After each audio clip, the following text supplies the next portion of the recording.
Dans ce tout nouveau récap d'actualité, nous allons parler de la série Netflix Scooby-Doo, du The Boys Universe et de beaucoup d'autres actualités, films et séries qu'il ne fallait pas manquer ces derniers jours. Et petite anecdote, on est sur le 1000e récap. Est-ce que j'ai prévu quelque chose pour fêter ça ? Honnêtement, non, pas du tout, mais 1000 récaps, mine de rien, c'est quand même assez énorme. C'est pas tous les jours qu'on passe un certain palier comme ça. Donc, merci beaucoup à vous d'être si présents depuis maintenant des années que ce récap existe. Franchement, ça fait quasiment depuis le début de la chaîne, je pense que je propose un récap d'actualité. Merci donc à vous de les suivre. Ce n'est clairement pas prêt de s'arrêter, comme vous l'avez remarqué. J'ai même tenté d'augmenter le rythme de sortie pour qu'il y en ait maintenant 2 par semaine au minimum. Mais ne perdons pas plus de temps.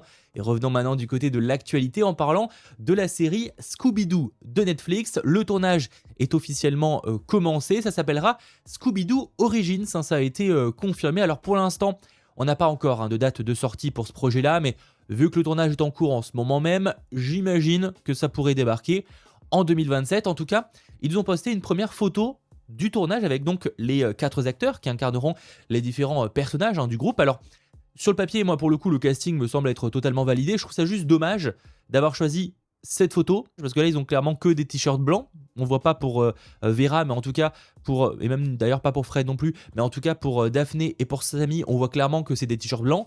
C'est un peu dommage. Alors peut-être qu'il y a une explication aussi dans l'histoire pour ça, mais bon, ça aurait été cool de les montrer directement avec les costumes emblématiques qu'ils auront. Mais bon, ça évidemment, je chipote dans tous les cas.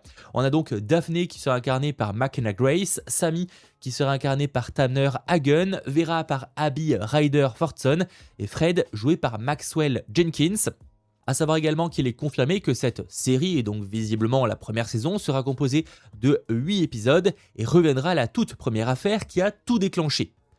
Ils ont en effet dévoilé le synopsis que voici, durant leur dernier été au camp, Sammy et Daphné, de vieux amis, se retrouvent mêlés à une mystérieuse affaire, un chiot solitaire et perdu, témoin possible d'un meurtre surnaturel. Avec l'aide de Vera, la citadine pragmatique et scientifique, et de Fred, le nouveau venu étrange mais terriblement beau, ils se lancent à la recherche de la vérité, les entraînant dans un cauchemar terrifiant qui menace de révéler tous leurs secrets. Ça revient aux origines, ça peut être intéressant, sachant qu'il a été également confirmé que Paul Walter Hauser interprétera le propriétaire de Scooby-Doo. J'espère du coup que c'est pas le méchant, parce que là clairement tout semble indiquer. Et avant d'enchaîner sur le reste des actualités, si ce n'est pas déjà fait, n'hésitez pas à aimer ce récap, encore plus parce que c'est quand même le 1000e que j'ai sorti. Et n'hésitez pas également à me rejoindre sur le canal WhatsApp que j'ai sorti, qui est en gros un canal où je partage en direct les actualités et les nouvelles vidéos. Bref, on passe maintenant du côté du The Boys Universe, qui a d'ailleurs un nouveau nom. On y revient, puisque malheureusement, mauvaise nouvelle pour ceux qui l'auraient apprécié, mais il est confirmé que Gen V est annulé après 2 saisons. Alors c'est pas une grande surprise non plus, parce que le final de la saison 2 est genre sorti il y a maintenant quasiment 6 mois. Donc bon, en général, quand il n'y a toujours pas de renouvellement 6 mois après, c'est rarement très bon signe, on va pas se mentir. Donc voilà, pas de saison 3 à Gen V, et pourtant, contrairement à ce qu'on pourrait penser, parce qu'on pourrait se dire, là la série se suffit à elle-même, ils avaient bel et bien l'ambition de faire bien plus de saisons. Pour eux, c'était vraiment un bac à sable, où ils s'imaginaient même faire minimum 5, 6, 7 saisons, pourquoi pas. Bon, je pense pas que ce serait allé si loin, mais en tout cas, c'était potentiellement l'ambition des créateurs. Il est par ailleurs confirmé que les personnages de Gen V, comme par exemple Mary Morrow, reviendront dans le VCU, donc le Vote Cinematic Universe. Alors on sait que ce sera le cas notamment dans la 5e saison de The Boys, la saison finale qui est en cours de diffusion en ce moment même. Alors en soi, techniquement, les personnages sont déjà, pour certains, évoqués dans le premier épisode. Maintenant, à voir s'ils auront un réel rôle dans les derniers épisodes. Bon, on va pas se mentir que l'ambition des créateurs de The Boys a toujours été que les spin-offs ne soient pas nécessaires pour comprendre ce qui va se passer dans une autre série.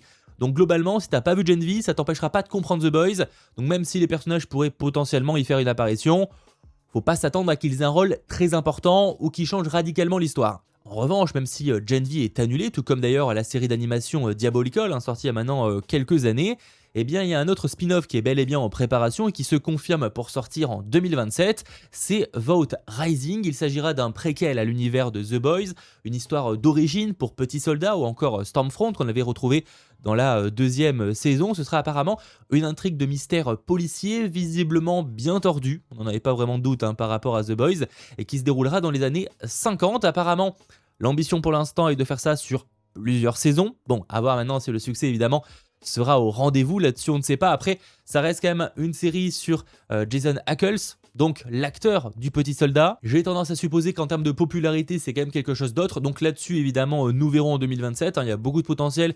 Et même en termes d'ambiance, ça va être totalement différent par rapport à ce qu'on a pu voir dans l'univers de The Boys. Sachant qu'en parallèle, il y a aussi toujours The Boys Mexico qui est en préparation. Alors malheureusement, c'est encore très loin de sortir, on en est encore apparemment au stade de l'écriture de l'épisode pilote, voilà, mais en tout cas c'est pas annulé pour l'instant et c'est toujours dans les cartons pour l'instant. Voilà, c'est vraiment les 2 autres spin-offs en préparation pour le The Boys Universe.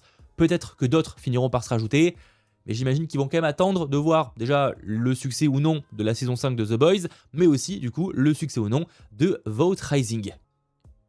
Et autre actualité totalement différente, Noah Hawley, donc le créateur de Légion, de Fargo et donc dernièrement de Alien Earth, a parlé de la future série Far Cry, vous savez, tirée de la licence d'Ubisoft et prévue pour FX, c'est-à-dire donc Disney+. Eh bien, il confirme qu'il s'occupera en parallèle de la saison 2 de Alien Earth et de la série Far Cry, et qu'il ne réalisera donc pas d'épisodes de Alien Earth, mais bel et bien les 2 premiers épisodes de la série Far Cry. Il explique par exemple que ce qui lui a séduit dans la série Far Cry, c'est clairement son format d'anthologie. Chaque nouvel opus propose une histoire totalement différente. Jusque-là en soi, pourquoi pas, mais il a également déclaré quelque chose qui a fait particulièrement débat sur les réseaux sociaux. Quand on joue à un jeu vidéo, on avance surtout dans le gameplay, et puis à ces cinématiques qu'on peut passer. Du coup, quand on adapte ces jeux, il faut être conscient que le drame humain devient presque superflu pour l'histoire. C'est la mort assurée pour une série.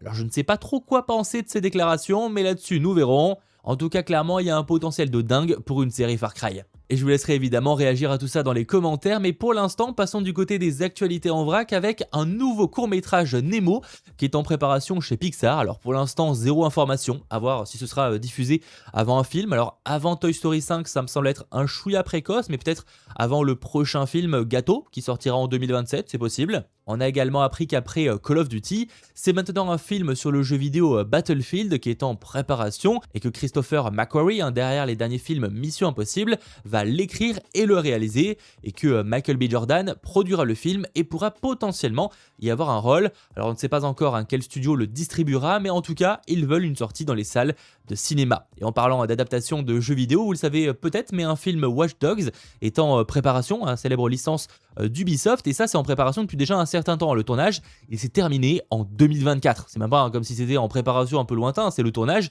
il est terminé depuis des années, et on n'a toujours pas de date de sortie ou d'informations réelles sur l'avancement du projet. Mais si je vous en parle aujourd'hui, c'est que Tom Light, qui a le rôle principal dans ce film, a bien confirmé que Watch Dogs n'est pas encore terminé, que le film déchire vraiment dans le monde que nous vivons aujourd'hui. Bon, à voir, c'est vrai que quand même un tournage qui s'est terminé en 2024, de ne toujours pas avoir de date de sortie, alors je veux bien comprendre que la post-production ça prenne du temps, mais c'est quand même pas particulièrement très rassurant. En parlant jeux vidéo, cette fois, le comédien de doublage de Miles Morales dans les jeux vidéo Spider-Man a confirmé qu'un jeu vidéo Venom était bel et bien en préparation, mais qu'après le décès de Tony Todd, il aurait été apparemment annulé. Alors, à noter quand même que de ce côté, le média Bloomberg précise que c'est faux et que le jeu est toujours en cours de développement.